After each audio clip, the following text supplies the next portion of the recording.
नाम जप करते हुए पूर्व में जो पाप किए पुनः ना होने पावे, तो मैं तुम्हें वचन देता हूं कि तुम्हारे सारे पाप मेरे प्रभु क्षमा कर देंगे। तुम्हें कोई भी पाप का दंड नहीं भोगना पड़ेगा।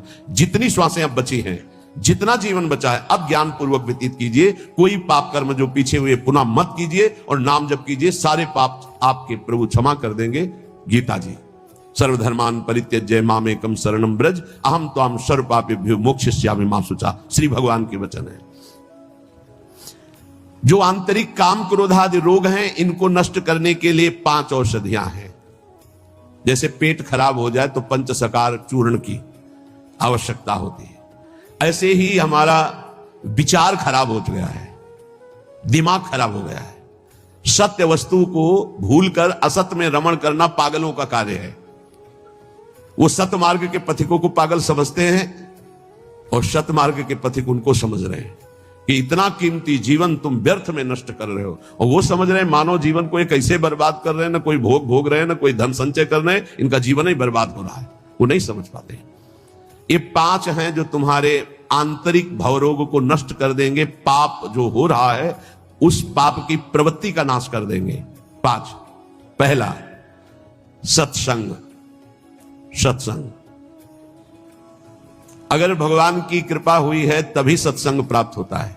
प्रथम भगति संतन कर संगा, दूसरी रति मम कथा प्रसंगा। सबसे पहली कृपा भगवान की होती है कि सत्संग प्राप्त होता है। अहो भाग्य रोज सत्संग प्राप्त हो। अहो भाग्य। जिस दिन होता कि आज पूज्य श्री मथुरादास जी कथा करने नहीं आएंगे, उनका स्वास्थ्य खराब है, या आज उनकी निर्जला एकादशी है, उस दिन ऐसा लगता है जैसे वज्रपात हो गया हो कि आज महापुरुषों के चरित्र सुनने को नहीं मिलेंगे।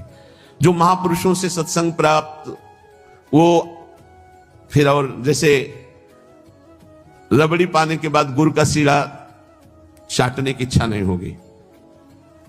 यद्यपि वो भी मीठा होता है, वो भी पवित्र गन्ने के रस से बनता है, पर नहीं, जो रसमलाई पा चुके हैं ना, उनको फिर गुड़ का स्वाद नहीं आएगा। ऐसे ही जो सच्चिदानंद में डूबे हुए महापुरुषों के वचनों को श्रवणेंद्रिय से पान कर लिए ना, फिर वो केवल शाब्दिक प्रवचन में उसका श्रवणेंद्रिय स्वाद नहीं ले पाएगी। उसको चाहिए अनुभवी, क्योंकि उतने गरु वचन सुन लिए तो अब फिर और नहीं। अगर भगवत प्राप्त महापुरुष का सत्संग सुन लिया तो इन कानों की इतनी गरु स्थिति हो जाएगी कि वो हल्का शब्द सुन ही नहीं सकते। वो खुद अपने आप उनको लगेगा बंद करो यार। वो कान इतने बड़े व्यसनी हो चुके हैं भगवदानंद के कि बिना भगवदानंद प्राप्त हुए महापुरुष के वचन उसे अच्छे ही नहीं लगेंगे। जब द्रवै दीन दयालु राघव तो